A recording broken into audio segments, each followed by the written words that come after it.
perfume lingers. It always does. Even when you think you've washed it away, traces cling to fabric like guilty fingerprints. The scent on Mark's collar wasn't mine, a sickly sweet jasmine that made my stomach turn. I held the shirt closer, inhaling deeply, making absolutely certain. No mistake. This wasn't my signature vanilla and amber. I'm Jane, and until this moment, I thought I knew exactly who I was: successful businesswoman, devoted wife. Daughter of David Mitchell, who built Mitchell Trading from nothing. Funny how one small detail can shatter everything you believe about your life. "Honey, have you seen my blue tie?" Mark called from upstairs. "The one with the diagonal stripes." My fingers tightened around the shirt. "Check the back of the closet door," I answered, keeping my voice steady. "You wore it last week to the Henderson meeting." "Got it." His footsteps echoed above, followed by the sound of drawers opening and closing. I carefully placed the shirt back in the laundry basket, arranging it exactly as I'd found it. My hands were trembling. The rational part of my brain tried to construct innocent explanations: a colleague's perfume from a casual hug, perhaps. But my gut knew better. After 12 years of marriage, you develop a sixth sense about these things. Mark appeared in the doorway, adjusting his tie. "How do I look?" I turned to face him, studying the man I'd pledged my life to. His dark hair was perfectly styled, his smile confident and warm. He looked exactly like the man I married, and somehow like a complete stranger. "Very handsome," I said, forcing a smile. "Important meeting today?" "Just the usual client lunch. Probably won't be back until late." He grabbed his briefcase from the counter. "Don't wait up if you're tired." As he leaned in to kiss my cheek, I caught another whiff of that jasmine scent, so faint it was almost imperceptible. My stomach clenched. "Have a good day," I managed. The moment the front door closed, I pulled out my phone and called the office. "Sandra, it's Jane. I'm not feeling well, might take a personal day." "Of course, Mrs. Mitchell. Should I reschedule your afternoon appointments?" "Please." "And Sandra? If my father asks, tell him I'll catch up on everything tomorrow." I ended the call and sank into a kitchen chair, my mind racing. The perfume was just the latest piece of a puzzle I'd been subconsciously assembling for weeks. The late meetings. The guarded phone calls. The way he'd grown distant, distracted. My phone buzzed with a text from Rachel: "Lunch today. Need to talk about something." Rachel, my best friend since high school. The one person I could always count on. I started to type a response, then stopped. Something about her message felt off. Rachel never needed to talk, she just talked. I opened our text history, scrolling through recent conversations. The patterns jumped out at me now: her sudden cancellations, vague explanations, decreased enthusiasm in our usual banter. How had I missed it? My fingers hovered over the keyboard as I considered my response. Every instinct screamed that I was standing on the edge of something devastating. But if I wanted answers, I needed to play this carefully. "Sorry, not feeling great today. Rain check." I typed, then added a sick emoji for good measure. Her response came quickly: "No problem. Feel better." Red heart. Too quickly. Too cheerful. The heart emoji felt like a slap. I set my phone down and walked to the window, watching Mark's car disappear around the corner. The morning sun cast long shadows across our perfectly manicured lawn, highlighting the life we'd built together. Or rather, the life I thought we'd built. One thing was certain: I needed proof. And once I had it, someone would pay. 3 days after finding that perfume, I sat at my father's mahogany dining table, watching my husband laugh at something Rachel had just whispered. The sound grated against my nerves like steel on glass. "More wine, Jane?" My father held up a bottle of his prized Bordeaux. Please. I pushed my glass forward, noting how Rachel's eyes followed the movement. She'd been watching me all evening, her usual warmth replaced by something calculating. Lori bounced little Eli on her knee at the other end of the table. Mark, you haven't told Jane about the promotion yet, have you? My hand froze mid-reach for my wine glass. What promotion? Mark's laugh died abruptly. He shot his sister a look that could have frozen hell. I was waiting for the right moment. It's not final yet. Oh. Rachel's voice carried a note of false surprise. I thought you said it was a done deal last week when She stopped herself, taking a large sip of wine. The room grew painfully quiet. I could hear the tick of my father's antique clock, marking each second of this exquisite torture. When you what, Rachel? I kept my tone light, casual. The perfect concerned friend. When we ran into each other at Starbucks, she finished smoothly. Just a quick hello between meetings. My father cleared his throat. Speaking of business, Mark, those quarterly reports need reviewing before Monday. Perhaps you could come in early. Actually, Mark shifted in his chair, I have a breakfast meeting with clients. Cancel it, my father said flatly. The steel in his voice made everyone look up. David Mitchell didn't suggest things, he commanded them. I watched Mark's jaw tighten. Of course, sir. Lori stood suddenly, Eli squirming in her arms. Someone needs a diaper change. Jane, would you mind showing me where? Use the guest bathroom upstairs, I said, not taking my eyes off Mark and Rachel. Second door on the right. The moment Lori left, Rachel pushed back her chair. I should probably head out. Early morning tomorrow. But you haven't had dessert, I protested. I made your favorite, chocolate soufflé. Rachel hesitated, her hand clutching her purse. Another time. Stay. Mark's voice was too eager, too insistent. He caught himself and added, we hardly see you anymore. I watched the silent communication pass between them, the slight shake of Rachel's head, the tightening around Mark's eyes. How long had I been blind to this dance? Rachel. My father's voice cut through the tension. Before you go, I wanted to ask about that charity gala you're organizing. The one next month. Oh, yes. Rachel sank back into her chair, trapped by courtesy. We're still finalizing the details. Excellent. Jane will be handling the firm's donation this year. Perhaps you two should coordinate. I smiled at Rachel, all teeth. We should definitely meet up to discuss it. Just the two of us. The color drained from her face. That would be nice. Mark's phone buzzed. He glanced at it, then quickly turned it face down. But not before I caught the flash of an incoming message notification. Important client? I asked innocently. Just spam, he muttered. The rest of dinner passed in a blur of forced small talk and careful avoidance. When Rachel finally left, Mark insisted on walking her to her car. I watched from the window as they stood too close, speaking in urgent whispers. You see it too, don't you? My father's voice startled me. I turned to find him studying me with those shrewd eyes that had built an empire. See what? He took a slow sip of his Bordeaux. I didn't build this family's success by being blind to betrayal, Jane. The question is, what are you going to do about it? What would you do? His smile was cold. I'd remember that revenge, like fine wine, is best served at precisely the right temperature. Too hot, and you lose the subtleties. Too cold, and you miss the full impact. I heard Mark's footsteps approaching.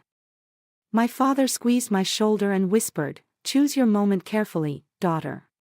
But when you strike, make it count.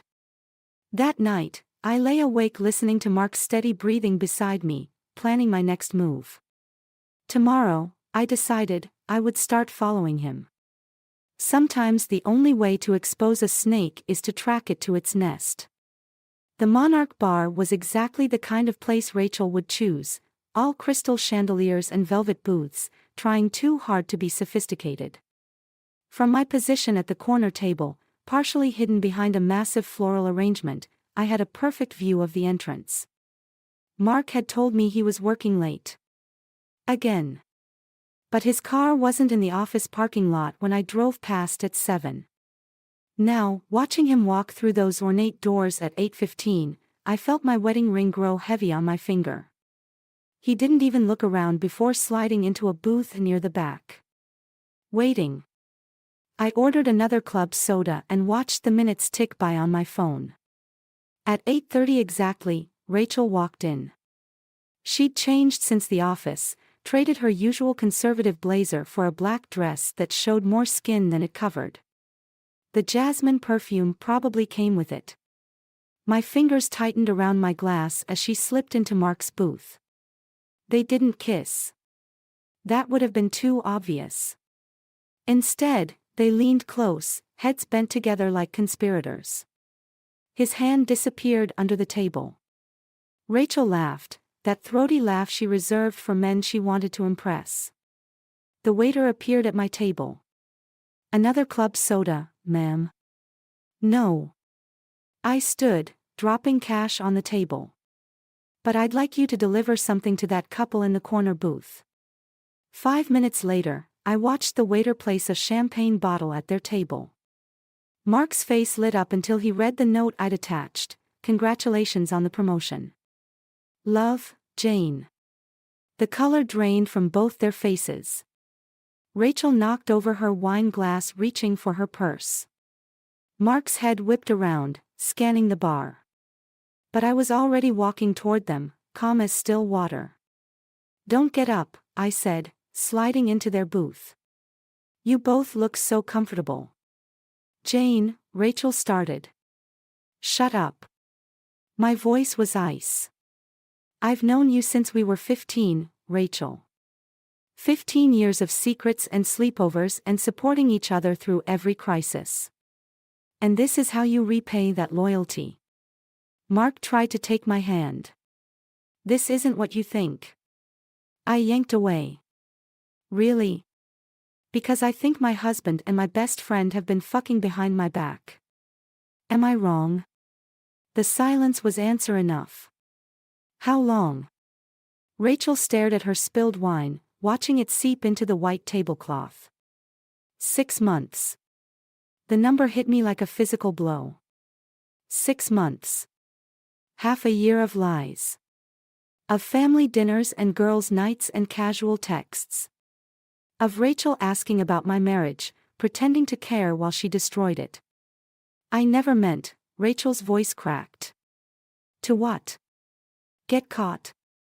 I leaned forward. Or did you never mean to want everything I have? My husband, my family's connections, my life. That's not fair, she whispered. Fair? I laughed, the sound sharp enough to make nearby diners turn. Was it fair when you helped me pick out anniversary gifts for Mark? When you held my hand at my mother's funeral? When you stood beside me at my wedding as my maid of honor? Mark touched my shoulder. Jane, please. People are staring. Let them. I shrugged off his hand. Let them see exactly who you both are. Rachel was crying now, mascara tracking down her cheeks. I'm sorry. I'm so sorry. Keep your sorry. I stood, smoothing my dress. But know this, I'm not done. Not even close. You both seem to have forgotten who I am, who my family is. That was your first mistake. What are you going to do? Mark's voice held an edge of panic. I smiled, the same smile my father used before destroying his competitors. Nothing yet.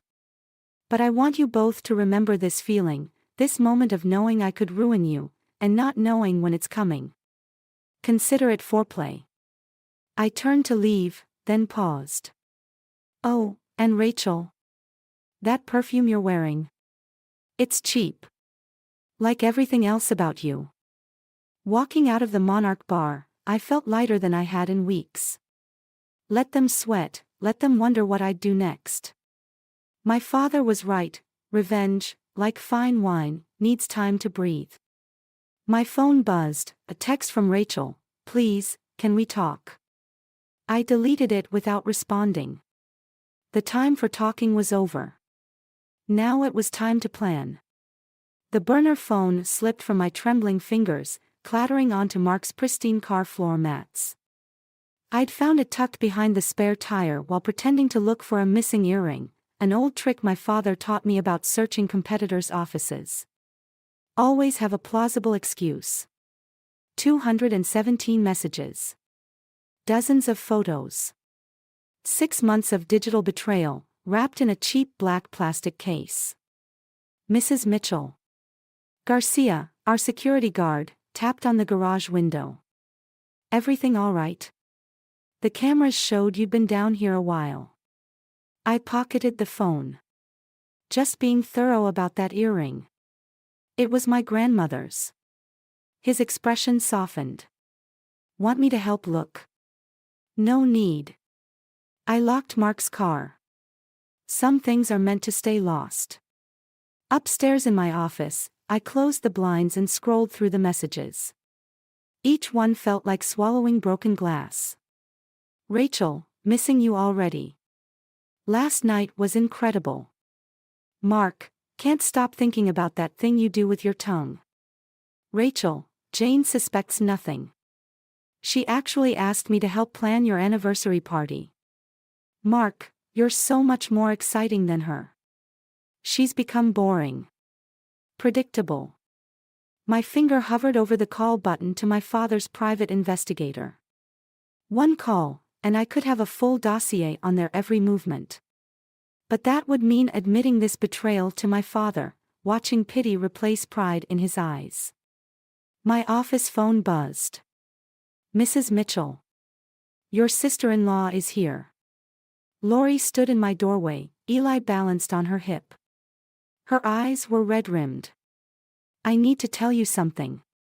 I gestured to the chair across from my desk, keeping the burner phone hidden in my lap. What's wrong?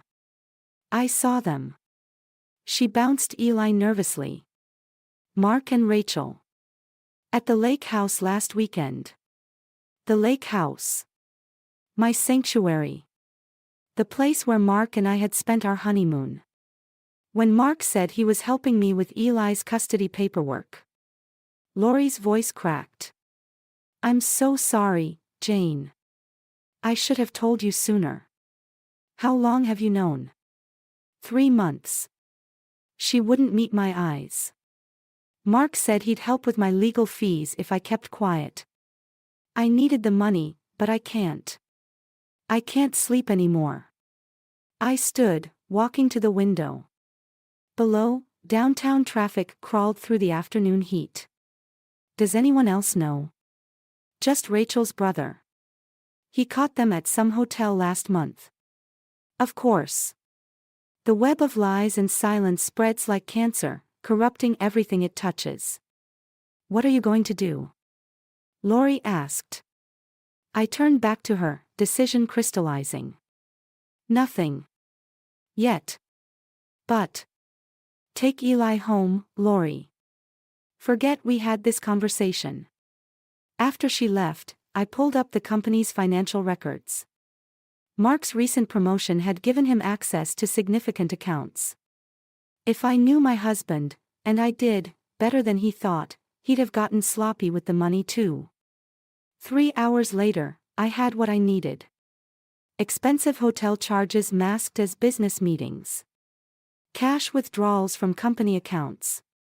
Rachel's charity foundation suddenly receiving generous anonymous donations. My father's voice came from the doorway. Found what you were looking for. I didn't bother hiding the screens. How long have you known? About the affair or the embezzlement? Both. He settled into Laurie's vacated chair. Long enough to know you'd figure it out yourself. The question is, what's your next move? I held up the burner phone. I have evidence of the affair. And now proof he's stealing from the company. Be careful, Jane. Revenge is like a double-edged sword. I learned from the best. I met his gaze. Remember Carlton Industries? A smile tugged at his lips. Carlton Industries, our biggest competitor until my father discovered their CEO's gambling addiction. He didn't just destroy the company, he made sure everyone knew exactly why it fell. The board meets next week, I said. Mark's presenting the quarterly reports. My father nodded slowly. Perfect timing for some discrepancies to come to light. I slipped the burner phone back into my pocket. I think it's time Rachel and Mark learned what happens when you betray a Mitchell. The sword was drawn. Now I just had to decide where to strike first. My mother's antique serving dishes gleamed under the dining room lights as I arranged them perfectly on the table. The annual Mitchell family dinner, traditionally a celebration of the firm's success, would serve a different purpose this year. The flowers look lovely, Mark said from the doorway, adjusting his tie. You've outdone yourself. I centered a crystal vase filled with white lilies, Rachel's favorite. I wanted everything to be memorable. The doorbell rang.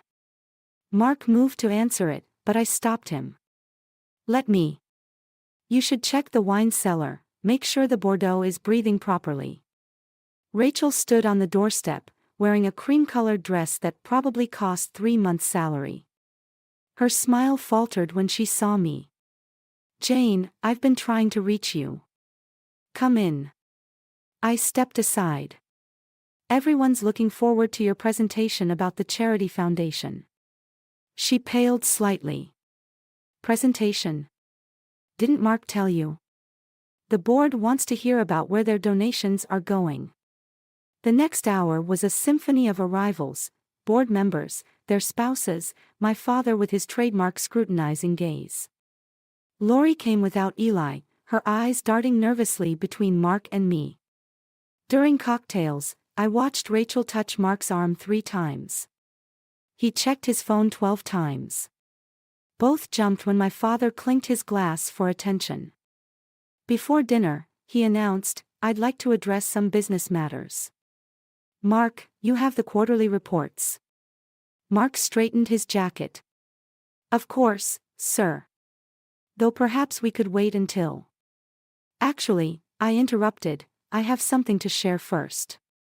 I retrieved a folder from my study. Some interesting discrepancies came to light during my review.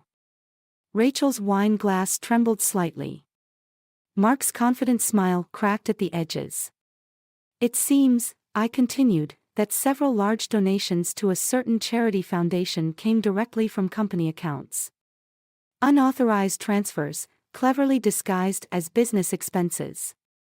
The room grew silent. My father's expression hardened as I laid out photocopied bank statements and hotel receipts. Jane, Mark started, there's a perfectly reasonable. I'm not finished. I pulled out the burner phone. I also found this. The messages are enlightening. Especially the ones about the lake house. Rachel stood abruptly. I should go. Sit down. My father's voice could have frozen hell. Both of you will hear this out. I played selected messages through the room's speakers. Mark and Rachel's intimate exchanges echoed off the walls, each word a nail in their coffins. Board members shifted uncomfortably. Someone's wife gasped. 6 months, I said, my voice steady. 6 months of betrayal, theft, and lies. From my husband and my best friend. Please, Rachel whispered, mascara tracking down her cheeks. We never meant to get caught. To destroy everything my family built. I turned to the board members. The foundation is a shell.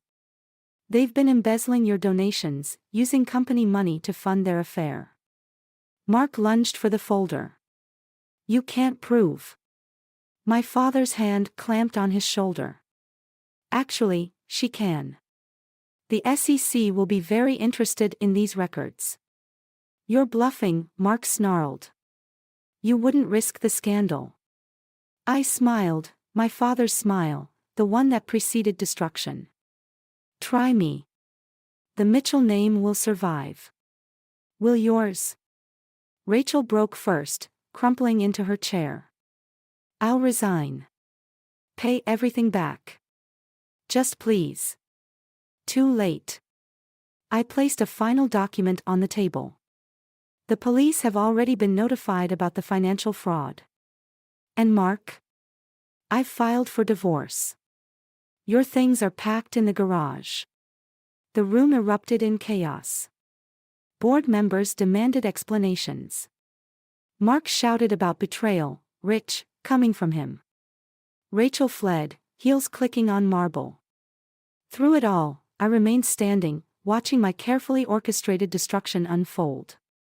My father caught my eye across the room, nodding slightly. Proud. Later, after everyone left, I sat alone at the empty table.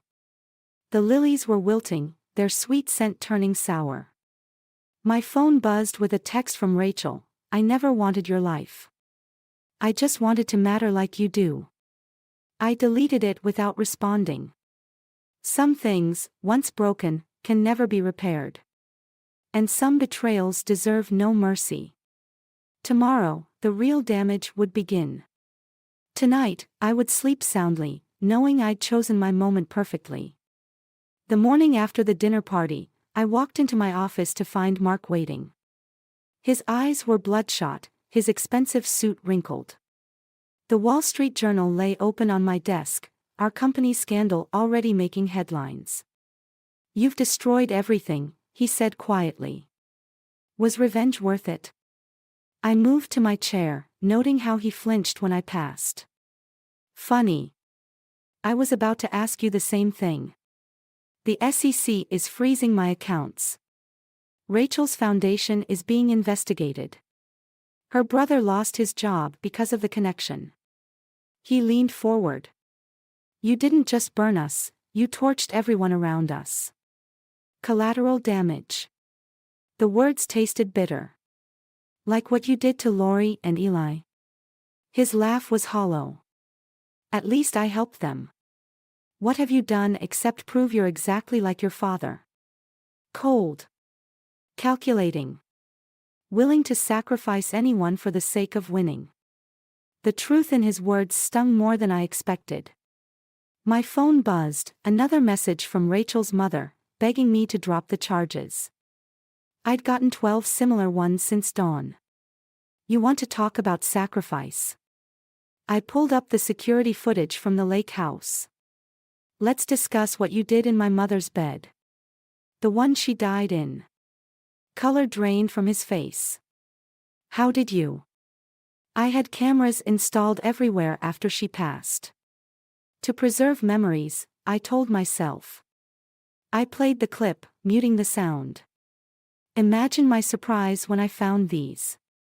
He lunged across the desk, knocking over my coffee. You vindictive bitch. Security burst in, restraining him. My father appeared in the doorway, his expression thunderous. Get him out.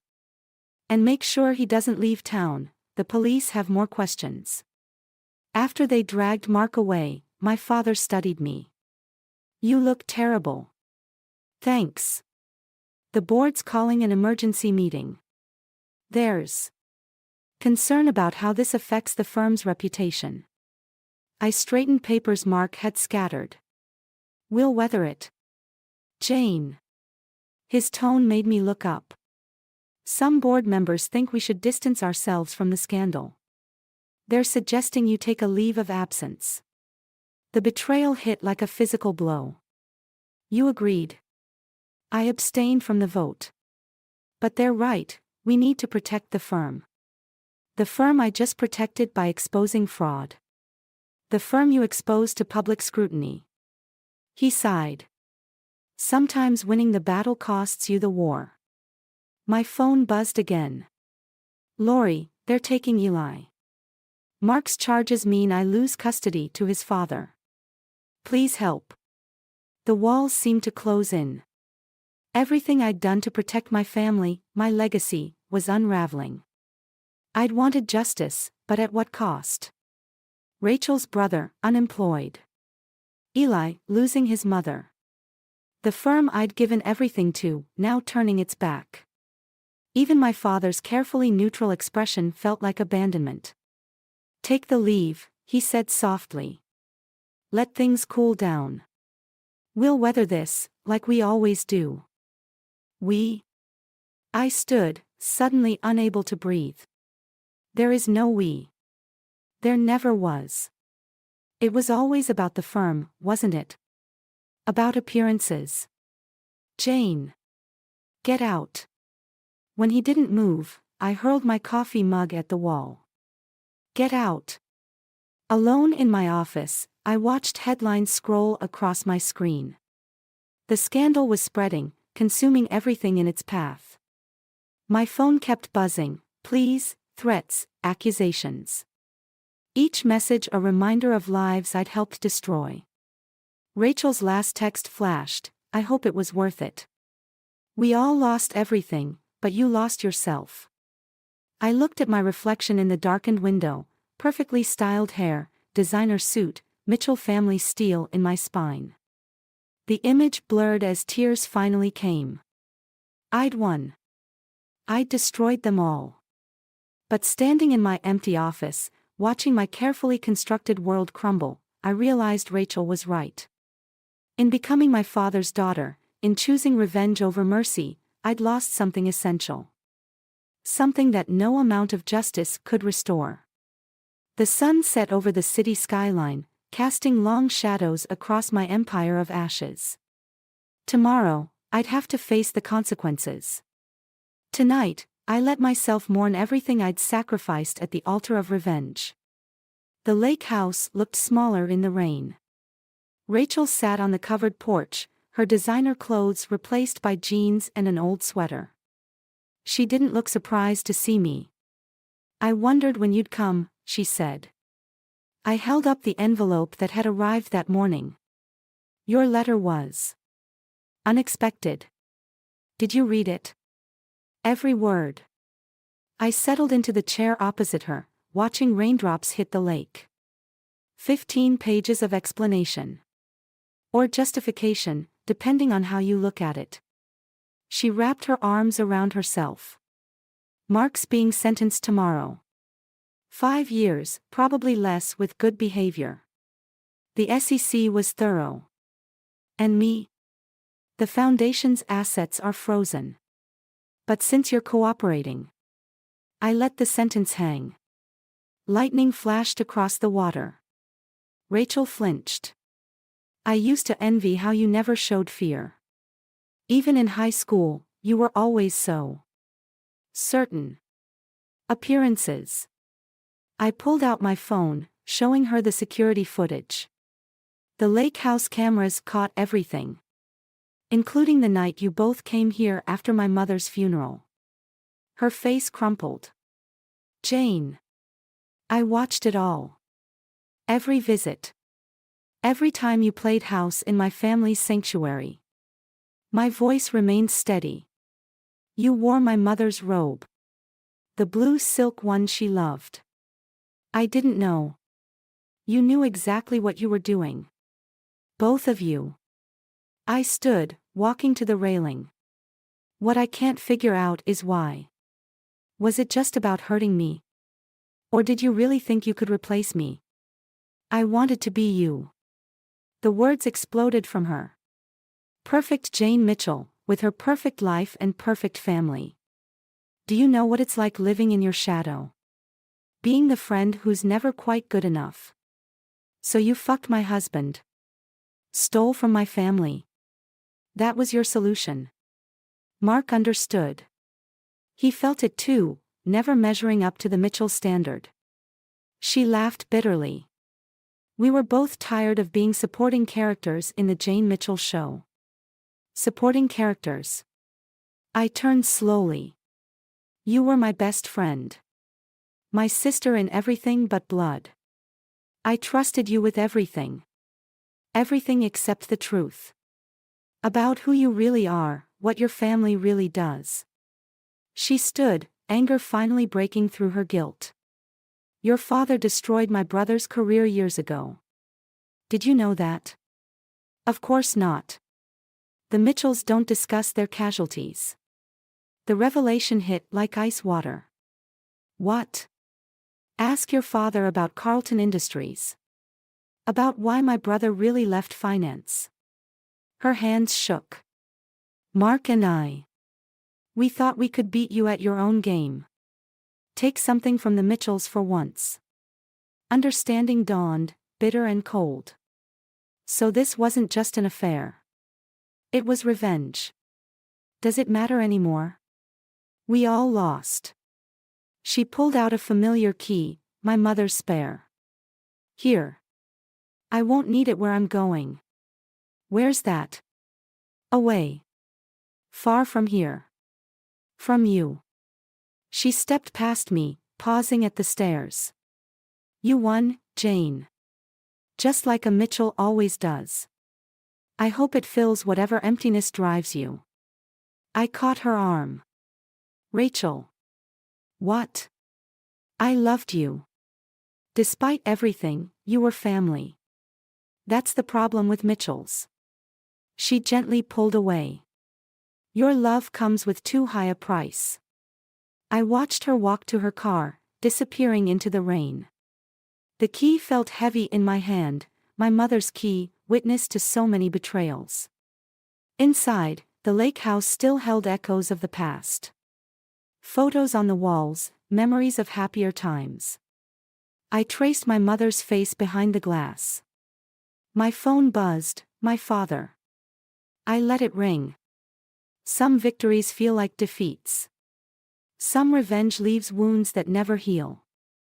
Standing in my mother's house, surrounded by ghosts of trust and friendship, I finally understood the true cost of being a Mitchell. Tomorrow, Mark would face justice. Rachel would disappear. The firm would survive, as it always did.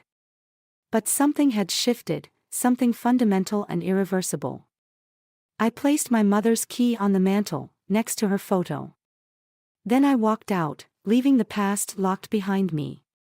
It was time to write my own story, one where victory didn't require destroying everything I loved. The rain had stopped. Ahead, the road stretched into darkness, full of possibilities and second chances. I drove toward it, finally ready to find out who Jane Mitchell could be without the weight of revenge. The divorce papers lay unsigned on my desk, Mark's empty signature line a final act of defiance. Through my office window, I watched movers empty his corner office, another Mitchell legacy stripped bare. My father's reflection appeared in the glass. The board voted. You're officially CEO. And you're officially retired. I didn't turn around. Was that always the plan? Let me destroy my marriage, my friendships, just to prove I could be ruthless enough for the position. You proved you're a Mitchell. He moved beside me. Though perhaps a different kind than I expected. On my desk, a newspaper showed Rachel's foundation being dissolved, its remaining assets distributed to legitimate charities. Another showed Mark entering prison. Victory, by any measure. I found the Carlton Industries files, I said. Rachel's brother wasn't the only casualty of our family's success, was he? My father's silence was answer enough. I'm restructuring the firm. I finally faced him.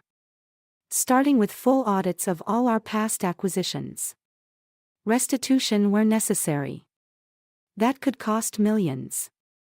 Then it costs millions. He studied me with new eyes. You're not just changing the firm. You're changing what it means to be a Mitchell. Someone has to. My phone buzzed, Lori. She'd accepted my offer to head our new charitable foundation, using her legal background to help families like her own.